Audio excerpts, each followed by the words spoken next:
Chapter 11, The Law of the Jungle. The minute I stepped out of the booth, MB and Junior Hart and the studio engineer Tim knew we had something special. For me, that kicked in when I heard the final mix for the first time. I had never heard myself sounding so powerful on a track. Jungle definitely brought a fire out in my delivery, and it was a perfect platform for my hiccup style. Jungle was literally a breath of fresh air for me. I took that breath in and delivered my best studio performance to date. The production around me was impeccable. The dynamics and the frequencies were exciting and fat. Big up Rank Records for putting in so much heart and belief into Incredible and helping make it the classic that it deserves to be. A big moment for Incredible came a couple weeks later. Once we left the studio, after hearing the final mix, cassette tape in pocket, Junior Hart and I went down to a bagel shop in Dalston to get something to eat.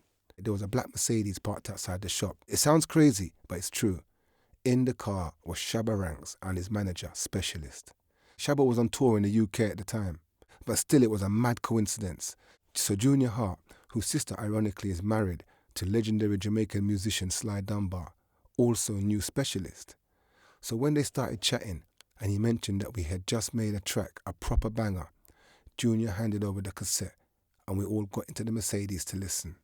Shabba was a cool guy, so he loved it, loved the energy, loved the vibe, and he loved my use of the booyaka booyaka ad-lib that he had used in his hit song Ting-a-Ling.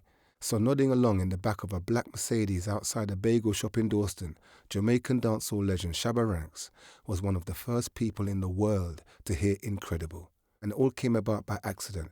As far as omens go, it's a pretty good one. With Shabba's seal of approval, any lingering doubts about my jungle detour were gone.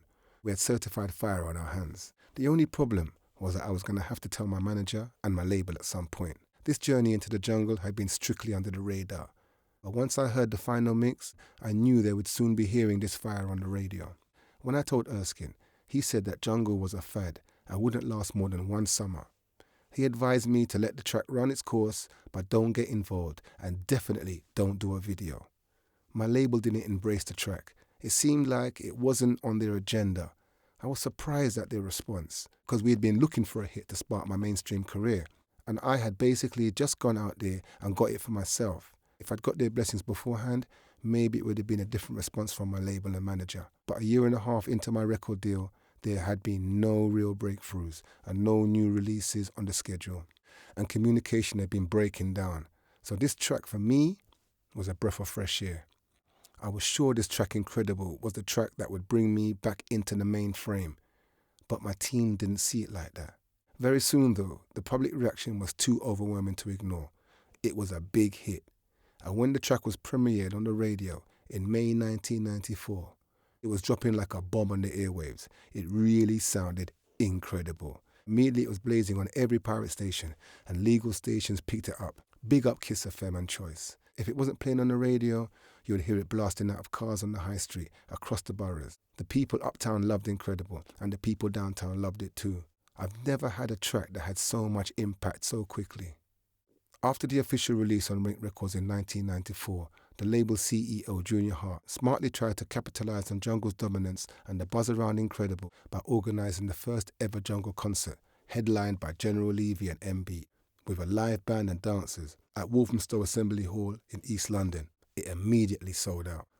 The concert turned out to be a very controversial night in the story of Incredible and Jungle at large. At the venue, I was interviewed by a media outlet and made a statement that was later dissected, misinterpreted, and used to try and destroy my credibility and dampen the success of myself and the track. I said we don't need to rely on the US for hip-hop or Jamaica for musical inspiration and entertainment anymore. We have finally found something that we have created. We can be proud as it's homegrown. Obviously, I was saying we, meaning the whole UK jungle massive. It felt like the UK had found its lane in musical culture. Jungle was bringing people from different walks of life, colours and cultures together in musical unity on the dance floor. And we, the whole UK jungle massive, didn't need to feel in the shadow of the US or Jamaica anymore.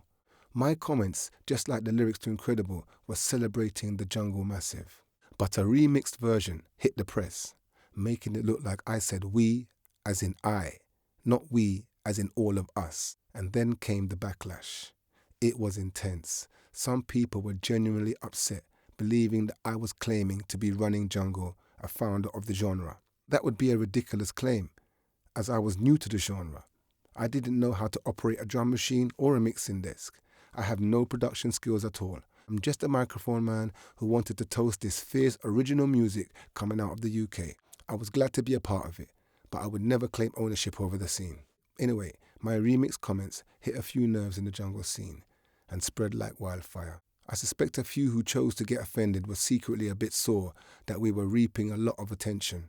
I would have thought that any attention on the scene would have been a good thing, but apparently not. Some jungle DJs and producers tried to boycott Incredible, but the momentum was too strong. Released by Rank in June 1994, the track made it to 28 in the UK singles charts, a strong showing for a release on an independent label. The major labels have a tight grip on the mainstream chart. To get national exposure and a prolonged success, the track needed major label backing. Even though it debuted at 28, the streets were saying it needed to get higher. It was the talk of the town, and even reggae and dancehall fans were loving it and using it as an entry point into the jungle movement. My label, London Records, couldn't ignore Incredible anymore. The controversy around it, if anything, added some extra intrigue, like when a substance gets banned and gains masses more users overnight. Finally, London met with Rank and they sorted out a licensing deal. We made a new video for Incredible and the song was repackaged with a few new mixes and re-released. This time, with a major label backing, it got to number 8 in the national charts, and soon we were performing Incredible on Top of the Pops.